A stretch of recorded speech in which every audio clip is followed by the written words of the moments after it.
चला और उसके नतीजे में रेलवेज को अच्छा रेवेन्यू मिल जाएगा, उसमें कुछ बचत भी होगी, हमें अच्छी बचत होगी इंशाल्लाह।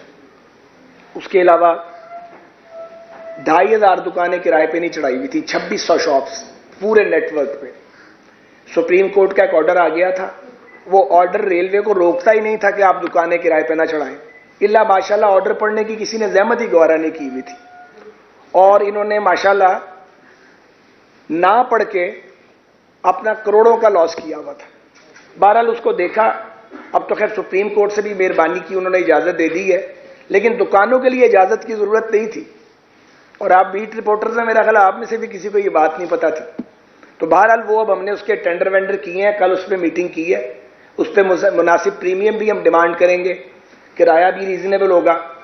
एग्रीकल्चर की जो हमारी एग्रीकल्चरल लैंड्स हैं उनको भी दोबारा देना है, क्योंकि कॉन्ट्रैक्ट तकरीबन मुकम्मल हो गए हुए हैं। तो एक साल में इस शॉर्ट टर्म लीज से 2.5 से 3 अरब रुपए जो हैं वो हमें आ सकते हैं। अगले 2-1 हफ्ते में इसकी असेसमेंट मुकम्मल हो जाएगी, इसलिए मैं गुंजाइश दे रहा हूं। वो असेसमेंट हर डिवीजन करता है, हर डिवीजन अपनी असेसमेंट भेजेगा, फिर हेडक्वार्टर में इसको हम फाइनल करेंगे कि इतना पैसा आना चाहिए। हमारा टारगेट है 3 बिलियन का, 2.5 से 3 अरब रुपया शॉर्ट टर्म लीज के जरिए अगले 12 माह में रेलवे के खजाने में इंशाल्लाह आ सकता है। इसी तरह हम फेडरल गवर्नमेंट के पास भी जा रहे हैं कि एक एक जो बूस्टर है डोज वो हमें मिल जाए, थोड़ा सा पैसा मिल जाए, ताकि ये जो गैप है हम किसी तरह रेवेन्यू वाला एटलीस्ट ये कवर कर लें और हमारे जो मुलाजमीन हैं और जो पेंशनर्स हैं उनके लिए ज़रा आसानी पैदा हो जाए। उसके लिए हमने पूरा अपना कैलकुलेशन पूरी कर ली है और नेक्स्ट वीक पे हम फेडरल गवर्नमेंट को रिक्वेस्ट करेंगे, फिर जो भी हो सका। इसके अलावा ऑप्टिक फाइबर, उस पर अभी मिनिस्ट्री ऑफ इंफॉर्मेशन टेक्नोलॉजी का और हमारा आपस में थोड़ा डिफरेंस ऑफ ओपिनियन है। उस पर मीनुल हक साहब से मेरी बात हुई है, इज़ वेरी काइंड। हम बैठेंगे उनके साथ। हम ये चाहते हैं कि पाकिस्तान रेलवेज को हुकूमत इजाज़त दे कि हमारे ROW के अंदर प्राइवेट कंपनी जब आती है ले करने के लिए ऑप्टिक फाइबर, तो वो रेवेन्यू शेयरिंग करे हमारे साथ, महज किराया ना दे, ताकि कोई रेलवे की भी इनकम बन जाए और हमारे लॉसेस कवर हो नॉन कोर बिजनेस के जरिए। इसके अलावा ब्रांडिंग में आप कल मौजूद थे, ब्रांडिंग कॉन्फ्रेंस में। हमें तवक्को है कि अगले 45 से 60 दिन के अंदर ये प्रोजेक्ट जो है इसका फेज 1 अल्लाह ने चाहा तो मुकम्मल हो जाएगा और वहां से भी कुछ ना कुछ रेवेन्यू आना शुरू होगा। इब्तदा में कम होगा, लेकिन अगले आने वाले सालों में अगर हम इस रास्ते पे कामयाबी से चल पड़े तो रेलवेज को ब्रांडिंग से भी काफी पैसे आया करेंगे इंशाअल्लाह ताला। उसकी बुनियाद हम रख जाएंगे। अब एक जो ताजा तरीन मसला आ गया है वो है डीजल के, ये जो 35 रुपए बढ़ गए हैं। किराए जो है रेलवेज के वो पहले ही काफी हैं, तो हमारा तो बिल्कुल दिल नहीं करता इसको बढ़ाने को, लेकिन जो हमें झटका लगा है वो एक साल में 5.5 अरब रुपए का है। पहले ही हमारा बिल 20 अरब बढ़ गया था डीजल का, 18 से 38 अरब हो गया था। अब ये 5.5 अरब रुपया और हम पे ये लोड हो गया है, तो ये किधर से पूरा होना। इसलिए इस बात पे हम गौर कर रहे हैं। कल भी हम बैठे रहे हैं, रात 9 साढ़े 9 बजे यहां से उठे हैं कि बाकियों ने तो खैर हद कर दिया कि जितना इजाफा हुआ है वो दुगना ट्रांसपोर्टर्स ने इजाफा कर दिया, जो अनफेयर है। लेकिन अगर रेलवे ने अपना किराया बढ़ाया तो वो उतना ही होगा एग्जैक्ट जितना फाइनेंशियल इंपैक्ट आया हमारे ऊपर, शायद 7-8% हो। अभी इसको कैलकुलेट कर रहे हैं, हम बचने की कोशिश भी कर रहे हैं। तवक्को ये है कि अगर रशिया से तेल की दरामद हो गई तो प्राइसेस नीचे आ जाएंगी, तो उससे फिर लोगों के लिए आसानी पैदा होगी। इसको हम कैलकुलेट कर रहे हैं, लेकिन हम 5.5 अरब का झटका साल का बर्दाश्त करने की हमारे में सख्त सच्ची बात है नहीं है, क्योंकि अगर ये बर्दाश्त किया तो फिर तनख्वाहें और सैलरीज और ये पेंशन देना हमारे लिए मुमकिन नहीं रहेगा। और आप सबको पता है कि रेलवे जो है वो एक, और रेलवे, PIA, सिविल एविएशन, शायद कोई एक आध महकमा और होगा जो कमा के अपनी पेंशन और सैलरी में कंट्रीब्यूट करता है। और हमें जो सपोर्ट मिलती है रेलवे में, वो जो शॉर्टफॉल है जिसे खसारा कहा जाता है, वो पेंशन है। कुछ सैलरीज में क्वांटिटी, बाकी हमने कमाना है तो हमने तनख्वाहें देनी है और पेंशन देनी है। ये बात बड़ी वाज़ेह सबको पता होनी चाहिए। सरकार सारी अदायगी नहीं करती, क्योंकि वो आप कहते हैं आप कमाने वाला अदारा है, कमाओ। तो अब ये कुछ ऐसी प्रॉब्लम्स आ गई हैं। कोविड में भी सेटबैक आया था, लेकिन सैलाब में बहुत बड़ा सेटबैक आया है। बहरहाल हमने हिम्मत नहीं हारी, हम इस अपने रास्ते बनाने की कोशिश कर रहे हैं। कुछ तो हम पैसा कमाएंगे नॉन कोर बिजनेस से, और कुछ फिर हमें देखना पड़ेगा कि कैसे इसको एडजस्ट करना है तेल की प्राइस को। लेकिन ये बात वाज़ेह हो कि ये सारा कुछ 10-15 दिन या महीने 2 महीने में नहीं होता। ऑब्वियसली इसका जो अब आप एक काम शुरू करते हैं, जैसे ब्रांडिंग वाला काम है, तो हम एकदम सब कुछ ब्रांडिंग के लिए नहीं देंगे। पहले एक पायलट प्रोजेक्ट करेंगे, उसकी टीदिंग प्रॉब्लम्स आती हैं, उन टीदिंग प्रॉब्लम्स को हम देखेंगे, उनको एड्रेस करेंगे, फिर उससे जरा अपने सर्कल को वसी करेंगे। तो ये स्टेप वाइज जो है मरहलावार हम ब्रांडिंग की तरफ जाएंगे। इसी तरह ये जो हमारा रियल एस्टेट है, जिसपे सुप्रीम कोर्ट ने कहा है कि आप 5 साल के लिए कर सकते हैं, और अगर ज्यादा करना है तो रूल्स बनाएं, और रूल्स जो है वो कैबिनेट उसको अप्रूव करे। रूल्स हम बना रहे हैं, 7-8 दिन में वो रूल्स हम सबमिट कर देंगे। लेकिन वो रूल्स बन भी गए तो अगर आपने प्राइवेट पब्लिक पार्टनरशिप के अंदर जाना है तो उसमें भी बहुत मोहतात होना पड़ता है आपको, कि कोई गलती ना हो, पेपरा लॉज को फॉलो किया जाए, शफाफियत मेंटेन हो। वो फिर लॉन्ग टर्म है, उसकी बुनियाद तो हम जरूर रख देंगे, लेकिन मुझे नहीं लगता कि 6-7 माह में कोई मेगा प्रोजेक्ट जो है वो हो सकेगा, मगर उसकी बुनियाद रखी जाएगी। और जो भी हुकूमत होगी इंतखाबात के बाद, जब ये टर्म पूरी होगी, उसके लिए एक आसानी होगी, हमने उनको बेस फराहम कर दी होगी।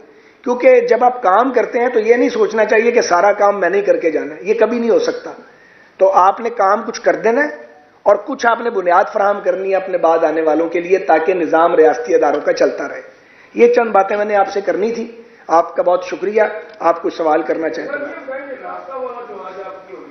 हाँ, बताते हैं आपको। इसमें ये बड़ा सिंपल इशू है, एक ही इशू है, मैं लंबी तफसील में नहीं जाता। पाकिस्तान रेलवे का इंटरेस्ट 99% हमने प्रोटेक्ट नहीं करना, 100% करना।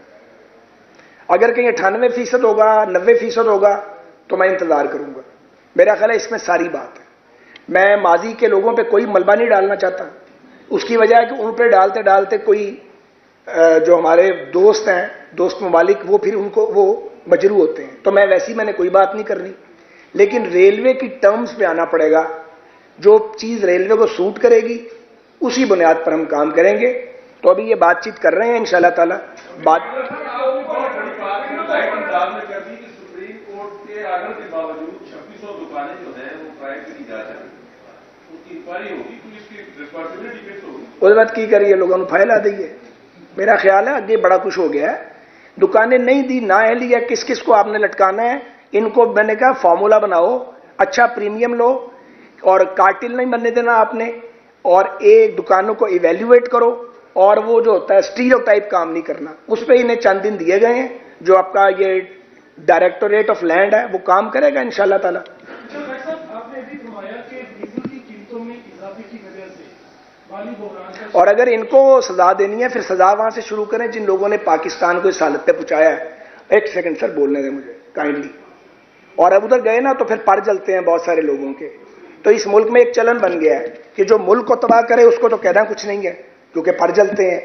और सिविल सर्वेंट है, उसने नेग्लिजेंस किया तो उन्हें फाइल आ दो। तो इसलिए ना 6 और 7 पाकिस्तान एक टाइम पे नहीं चल सकते, एक ही चलेगा। जो सलूक किसी ताकतवर से होगा वही सलूक किसी कमजोर के साथ होना चाहिए। जी सर, अभी डीजल की बात हो रही थी कि डीजल की कीमत बढ़ाने से रेलवे माली बहरान का शिकार हो गया। तो सर आपकी गवर्नमेंट है, तो आपने उनसे बात की कि इस पेट्रोल और डीजल की कीमतों में इजाफे से महंगाई बढ़ेगी और रेलवे को भी? देखिए, मैं इकोनॉमिक्स की समझ बूझ मुझे नहीं है, मैंने कभी दावा भी नहीं किया आज तक।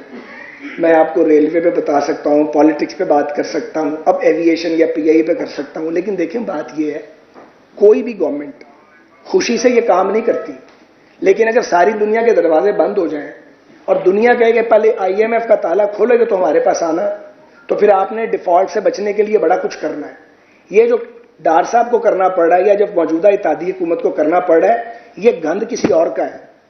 और अगर कंपेयर करना है तो फिर नवाज शरीफ के 4 साल को इमरान खान के 4 साल से करें, वो कंपैरिजन लोगों को याद नहीं रहता।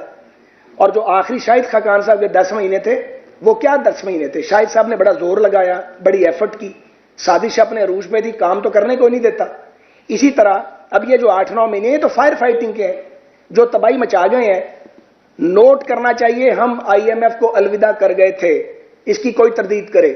IMF का प्रोग्राम कौन लाया दोबारा पाकिस्तान में? पिछली हुकूमत लेके आई। अब जब आप प्रोग्राम लेके आते हैं तो फिर आपने उस प्रोग्राम पे चलना है। आप माइंड्स बिछा के चले जाएं और उसके बाद आप कहें जी मैं तो नाअहल नहीं था, ये गलत है।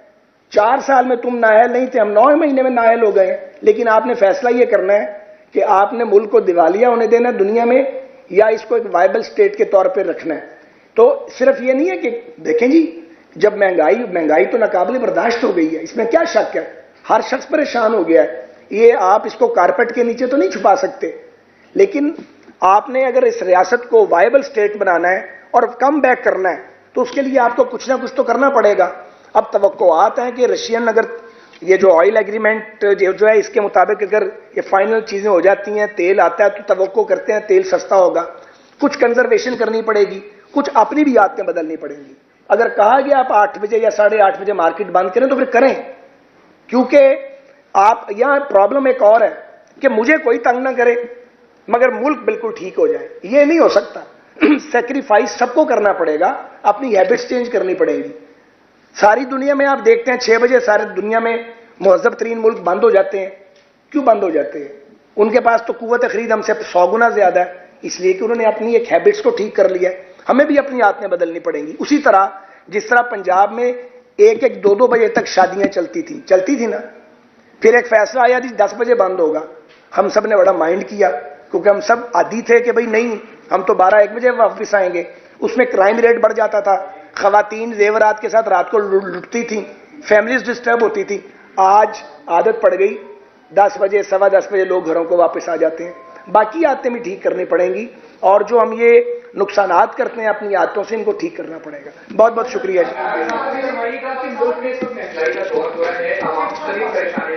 आपके शहबाज साहब तो कहेंगे कि महंगाई को कम करने के लिए कुछ प्लान बनाए। दूसरा ये कि एक शख्स आपकी हुकूमत के पीछे लगा था, आपको कहता है कि मेरे इस मुल्क की हुकूमत को चैलेंज देना, शहबाज साहब चाहिए वो चलेंगे। किस अच्छी बात करें, तुम पता नहीं किसका नाम है, कितनी इमरान खान।